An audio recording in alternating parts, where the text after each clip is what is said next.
कारण माझा जेव्हा पहिला कोणी तुमच्यापैकी उल्लेख केला, महाराष्ट्राचे माजी मुख्यमंत्री.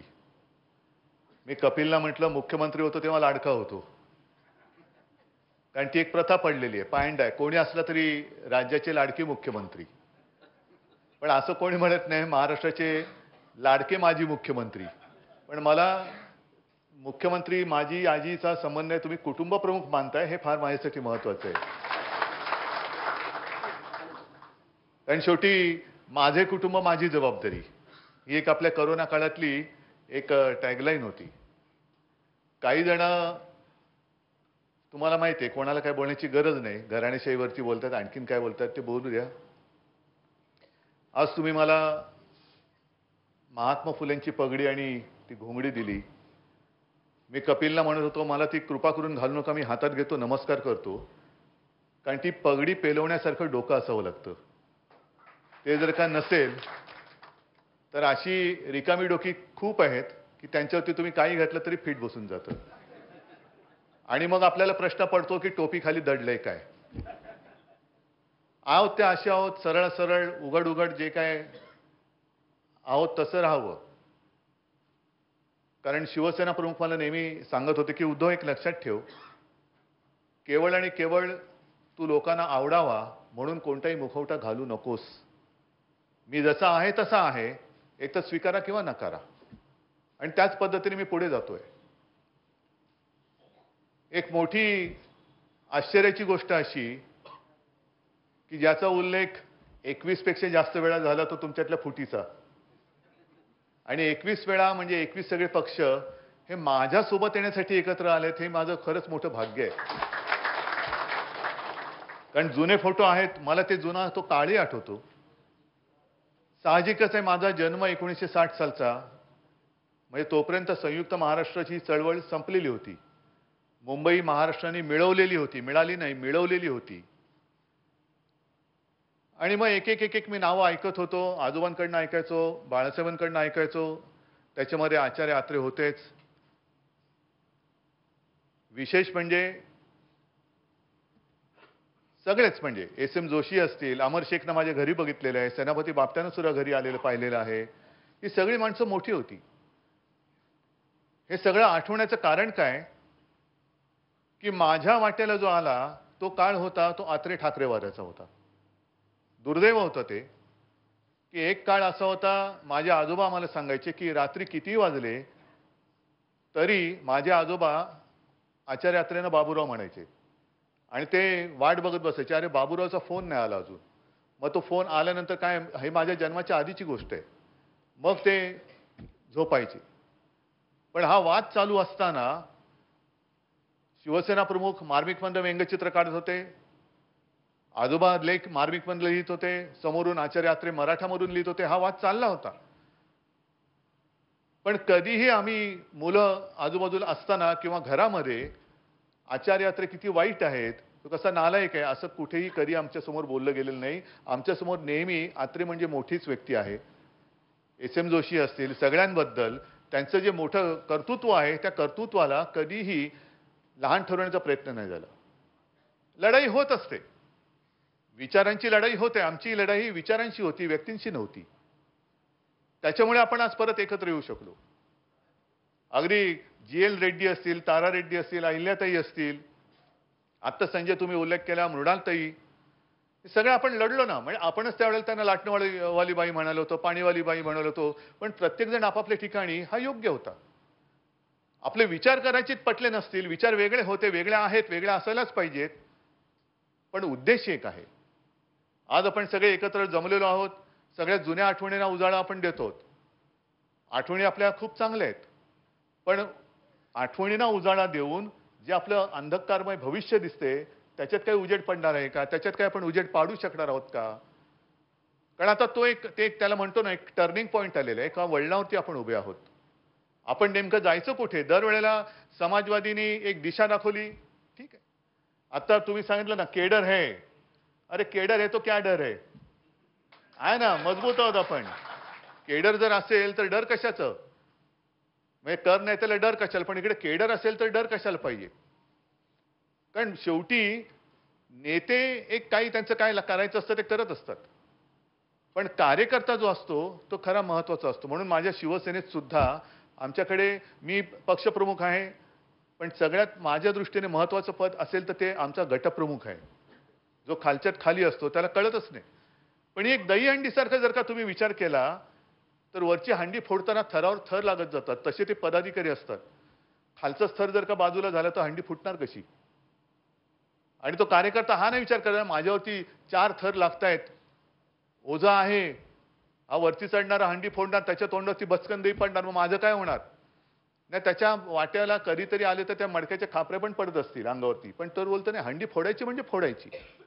आणि ती जी एक वाक्यता होती नुसती साखळी आहे अशातला भाग नाही. ती तळागाळापासून वरपर्यंत जेव्हा एक इच्छा असते, एक जिद्द असते, तेव्हा ती हंडी फुटते. आणि तशी हंडी फोडायची ताकद ही आपल्यात आहे का? आपल्याला मुळात हंडी ती फोडायची का? दह्यासाठी नाही. पण जे दही चोरणारी लोक आहेत, ज्याचा उल्लेख डॉक्टर तुम्ही आता केला आहे ना, हे आता लोकांसमोर दिसायला लागलेले. आम्ही सुद्धा त्यांच्यापासून 25 वर्ष 30 वर्ष एकत्र होतो, दूर का झालो? कपिल तुम्ही आता मला सांगितलं तो जो काही इतिहास तो मी काही घडवलेला नाही, मी फक्त वाचलाय, मी लिहिलेला पण नाहीये. आपण इतिहास घडवू शकतो की नाही कल्पना नाही, पण जो इतिहास लिहिलेला आहे तो वाचण्याची तरी आपल्यात ताकद असायला पाहिजे. आणि वाचल्यानंतर तो समजून घेऊन सुधारण्याची ताकद असायला पाहिजे, तर त्या फुलेंच्या पगडीला अर्थ आहे. नाहीतर काय अर्थ आहे? आणि त्याच्यामध्ये ही वृत्ती कशी आहे? संजय आपण सुद्धा बोललात की संयुक्त महाराष्ट्र असेल, स्वातंत्र्य चळवळ असेल, संघ कुठे होता? संयुक्त महाराष्ट्राच्या चळवळीत नव्हता, स्वातंत्र्याच्या युद्धामध्ये नव्हता ना, त्या रजाकारांच्या बरोबर झालं त्याच्यामध्ये कुठे होता असंही कुठे उल्लेख नाहीये. पण संयुक्त महाराष्ट्र समितीमध्ये जनसंघ होता, ज्याचा उल्लेख तुम्ही केला ना, बलराज मोदक वगैरे, तो जनसंघ होता.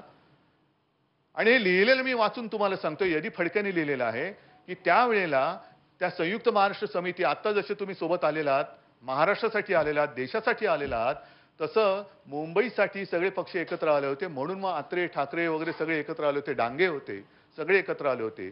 तेव्हा ती जी काही संयुक्त महाराष्ट्र समिती स्थापन झाली, त्या संयुक्त महाराष्ट्र समितीमध्ये जनसंघ घुसला होता का? आणि त्याच्यात लिहिले नाही, ती प्रत्येकाची प्रवृत्ती असते ना. का? तर यांच्याबरोबर राहून काही जागा लढवता आल्या तर पाहाव्या, यांच्याबरोबर राहिलो तर काही जिंकता आलं तर पाहावं. तेच आमच्यासोबत केलं.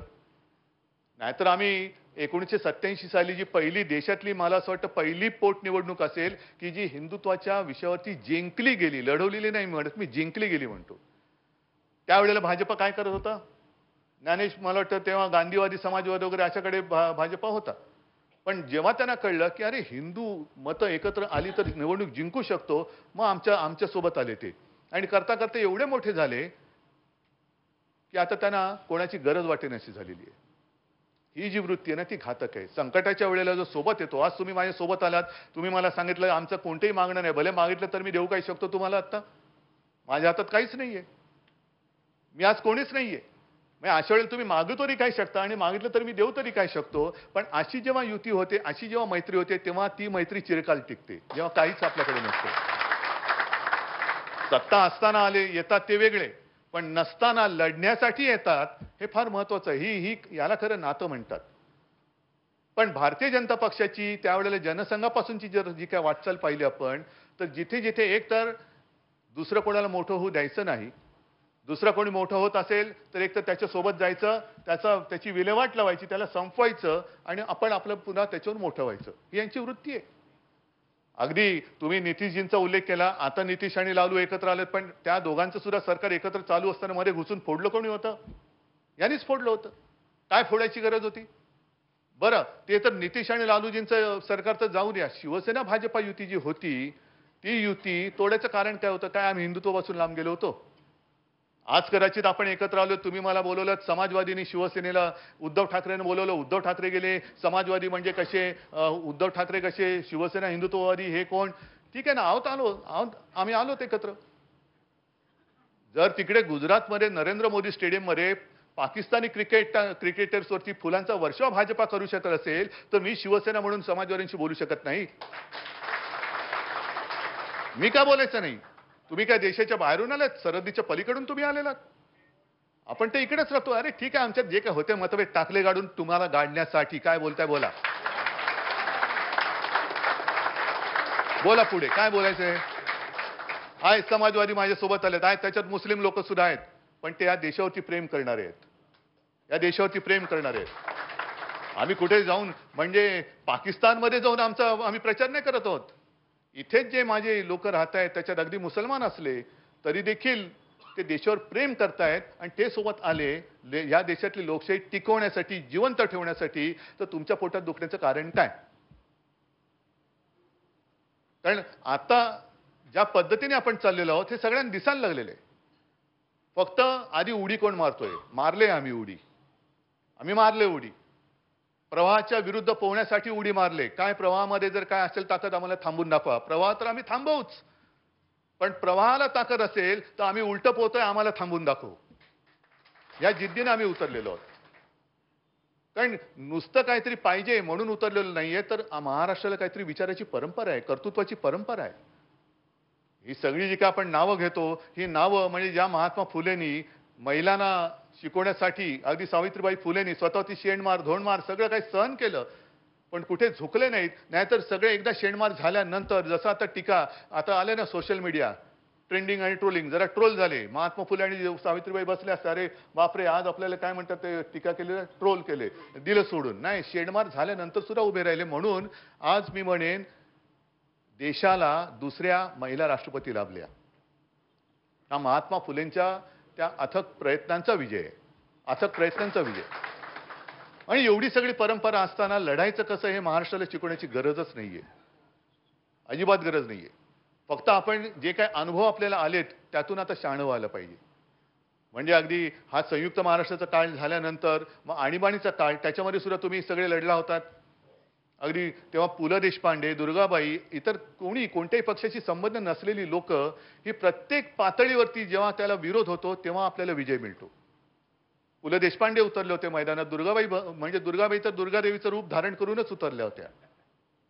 आणि विशेष म्हणजे जे काय मला आठवतंय, चुकत असेल तर तुमच्यापैकी बुजुर्ग असतील त्यांनी मला बरोबर करावं, जनता पक्ष जिंकल्यानंतर विजयाच्या सभेच्या स्टेजवरती लोक गेले नव्हते. त्याने सांगितलं आमचं काम केलं, समाजाला जागा करायचं काम आम्ही केलं, आता तुम्ही जिंकलेला आहात, तुम्ही राज्य करा. त्याच्यानंतर 2.5 वर्ष झाली आणि मग जी काय तोडफोड झाली त्याच्यामध्ये बदनाम झाले ते लोहियावादी, तोडफोड तांबा पितळ, बरोबर आहे. पण त्याच बरोबरीने आणखीन एक पक्ष होता त्याच्यामध्ये ज्याच्यामुळे वाद झाला, तो कोण होता. दुहेरी सदस्याचा प्रश्न झाला, तो कोण होता. जनसंघ. तो राहिला मागे आणि काय टीकेचे धनी झाला तुम्ही.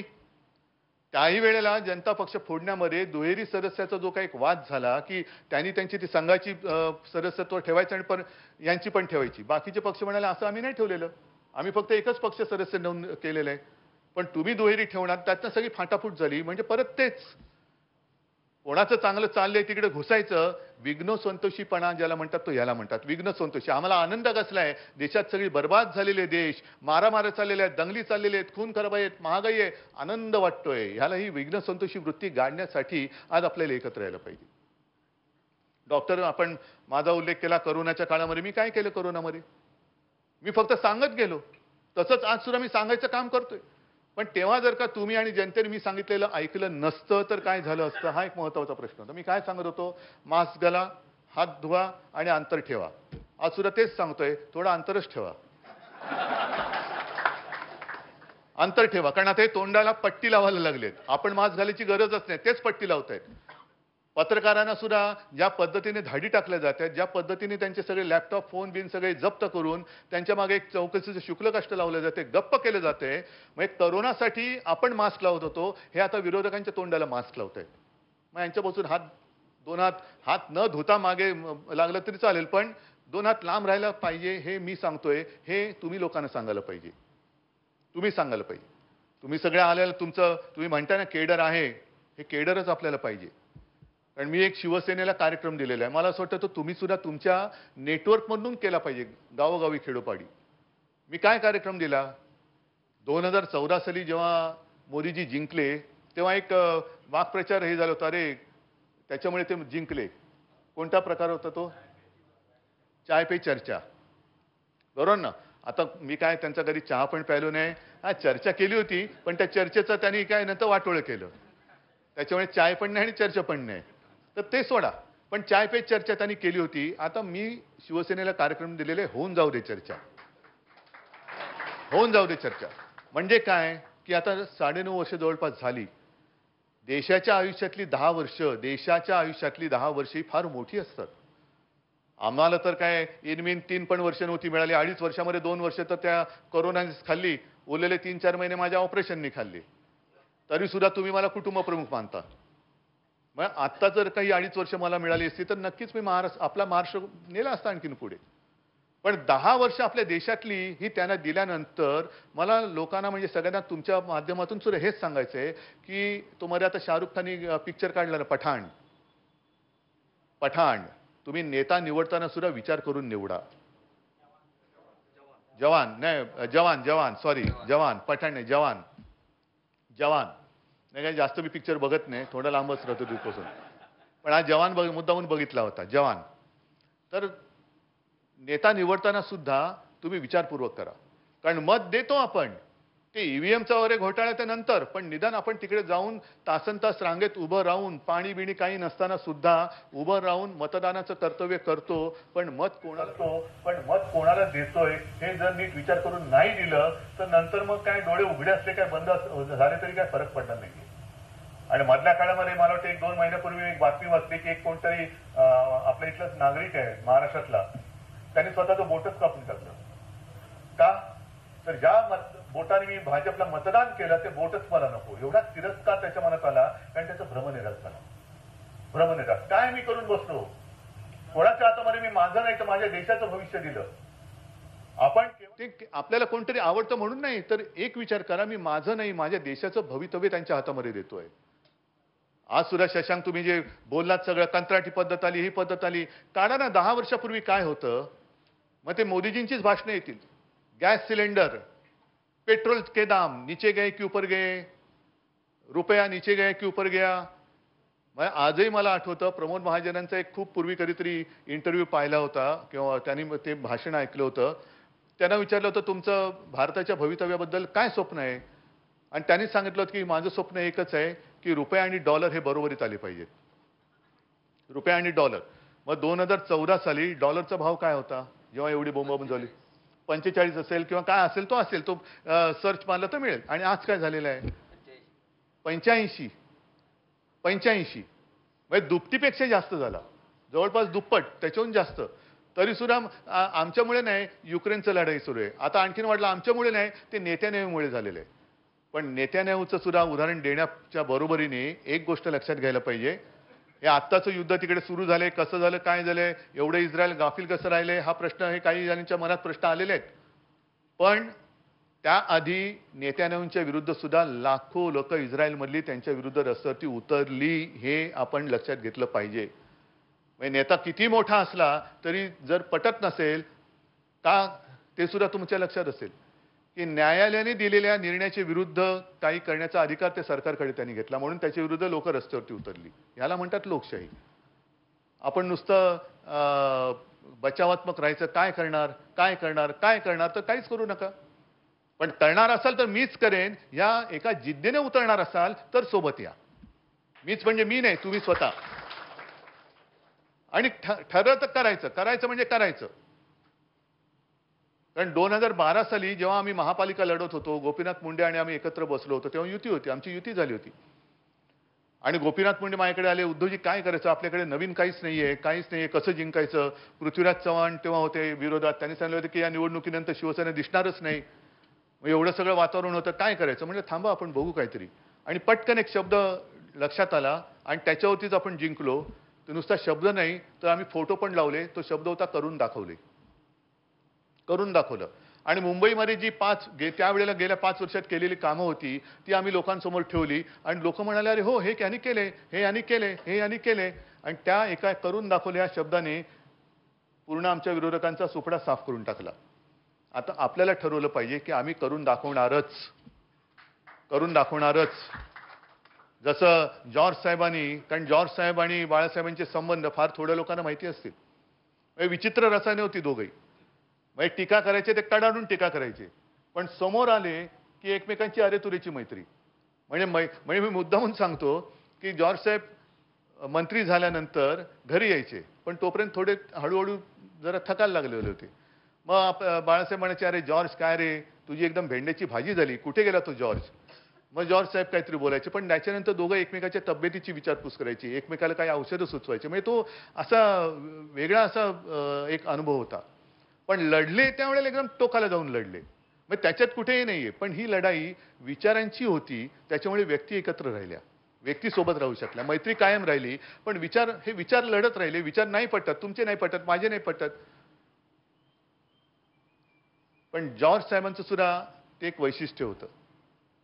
आणि त्यांनी सुरुवातीची जी एक निवडणूक लढली होती, सखा पाटील दिग्गज, मला वाटतं मुंबईचे तेव्हा 3 वेळा महापौर पद गाजवणारे भूषवणारे ते एकमेव होते. अगदी म्हणजे त्यांचं काय, ते उभे राहिले तर समोर जो उभा राहील त्याचं डिपॉझिट जाईलच, अशी परिस्थिती होती. पण जॉर्ज साहेबांनी एक घोषणा दिली, आपण यांना पाडू शकतो, आपण यांना हरवू शकतो. आणि सर्वसामान्य माणसाच्या मनामध्ये तो एक अंगार आला, आत्मविश्वास आला, अरे हो मी यांना पाडू शकतो, मी याला पाडू शकतो. तसंच आपण एक केलं पाहिजे की होय आम्ही यांना पाडू शकतो, आम्ही लोकशाही वाचवू शकतो, आम्ही लोकशाही वाचवणारच, आम्ही यांना पाडणारच. हे जर देशातल्या सगळ्यांनी ठरवलं तर लोकशाही वाचवायचं काम हे होणार की नाही होणार एवढं सांगा. होऊ शकतं, होऊ शकतं. आणि म्हणून मी आज जास्त तुमच्यासमोर काय बोलत नाही, कारण एकदा बोलायला लागलं का जुन्या आठवणी येतील, नवीन आणखीन काहीतरी येईल. मी कपिलला एक 4 दिवसापूर्वी आलो तेव्हा म्हणालो होतं की कपिल एक लक्षात घ्या की जसं आता असं मोदी असतील, आणखीन कोणी असतील, जीएसटी लावतील, नोटबंदी लावली, तरी सुद्धा त्यांच्या समाजाची माणसं आपला माणूस आहे म्हणून त्यांच्यासोबत उभे राहतात. किती त्रास देऊ दे, पण आपला माणूस आहे. तसंच जर का तुम्ही सगळे मराठी माणसं, महाराष्ट्रातली माणसं सगळीच, महाराष्ट्रातली पण मी म्हणतोय, ही जर तेव्हा देखील आणि आज सुद्धा शिवसेनेच्या सोबत उभी राहिला असतात, तर आज महाराष्ट्राची ताकद काय झाली असती, महाराष्ट्राची ताकद किती उभी राहिली असती. होतात मतभेद, थोडेसे होतात, काही वेळेला जागा वाटपावरनं होत असेल, काही वेळेला विचार पटत नसेल, हरकत नाही. पण जेव्हा आपण एकमेकाशी बोलत असतो तेव्हा एकमेकाला समजून घेऊन तुम्ही असे का बोलताय, मी असं काय बोलतोय, हे जर का एकमेकाला जर का उघडपणाने विचारलं तर अडचण कुठे येणार आहे. आता शशांक सुद्धा बसलेला, शशांक शरद राव सुद्धा, त्यांच्याशी सुद्धा मी बोलणी केलेली आहेत युनियनच्या वाटाघाटी. आता त्यांच्याबद्दल तुम्हाला माझ्यापेक्षा तुम्हाला जास्त माहिती आहे कसे रावसाहेब कसे होते. कडक माणूस, म्हणजे एकदा समोर बसला का कोणी कमिशनर असो काही असो, अशी आकडेवारी एकदम तोंड पाठ की समोरचा गार व्हायचा, हे थोड्या वेळ म्हणजे बघून सांगतो. आणि आपले दणादण सांगत जायचे. आता त्यांचं आणि माझं व्यवस्थित जुळलं होतं, तर तुझं माझं आणि यांचं माझं काय नाही जुळू शकत. पण आमचं का जुळलं होतं, कारण आमच्या दोघांचा उद्देश एकच होता, कामगारांचं हित. हा आमच्या दोघांमधला एक समान धागा होता, कामगारांचं हित. म्हणजे त्यांचं जे काय म्हणणं होतं ते मी समजून घेतो. तर माझं काय, एक तेव्हा महापालिका आमच्याकडे होती, आता परत येणार आहे, पण महापालिका होती, अडचण काय होती हे मी त्यांना सांगायचो. आणि मग मधला मार्ग आम्ही काढत होतो. हे मधले मार्ग निघतात. अगदीच टोकाचा मार्ग, एकमेव टोकाचा मार्ग असतो अशातला नाही, मधला मार्ग पण असतो. आपण मधल्या मार्गाने जायचा प्रयत्न करूया ना, मधल्या मार्गाने जाऊया. पण आज देशासमोर जे एक संपूर्ण अंधार लोकांना, आता तेव्हा आणीबाणीच्या वेळेला एक होते जयप्रकाश नारायण, अंधेरे में एक प्रकाश, बरोबर ना, अंधेरे में एक प्रकाश, जयप्रकाश. आता आपल्याला सगळ्यांनाच प्रकाशित व्हावं लागेल, सगळ्यांनाच. कारण त्या काळात ती लोक काहीतरी आपल्याला देऊन गेली. ते नुसतं जर का वाचत बसलो आणि कपाटात ठेवून दिलं तर रद्दीवाल्याचं भलं होईल, आपलं भलं नाही होणार. रद्दीवाल्याला काही नुसते पुस्तकं ठेवून करणार काय, देऊन टाका रद्दीवाल्याला. पण त्या पुस्तकामध्ये सुद्धा जे काही लिहिलेलं आहे ते नुसतं लिहिलेलं नाहीये, जे घडलं होतं ते लिहिलंय. त्या घडलेल्यापासून जर आपण काही स्फूर्ती घेणार असू तर आणि तरच मला असं वाटतं ह्या सगळ्याचा उपयोग होईल. असो, कपिलजी मी तुम्हाला खास धन्यवाद देतो, कारण तुम्ही ही सगळी मोठी जबाबदारी उचललीत आणि पेलून दाखवलीत. आणि तुम्हाला सुद्धा सगळ्यांना धन्यवाद की ठीक आहे, शिवसेना आणि समाजवादी याच्यामध्ये सुरुवातीला एकत्र आपण होतो, नंतर थोडीशी नाही बरीच आपल्याला गॅप पडली, अंतर पडलं, पण पुन्हा एकदा नव्याने विचार करायला आणि एकत्र यायला तुम्ही सगळेजण सोबत आलात. आणि मला कुटुंब प्रमुख तुम्ही मानतात. हे प्रेम हे असंच कायम ठेवा. मी कधीही तुम्हाला पश्चाताप होऊ देणार नाही, एवढंच एक वचन देतो. धन्यवाद. जय हिंद, जय महाराष्ट्र.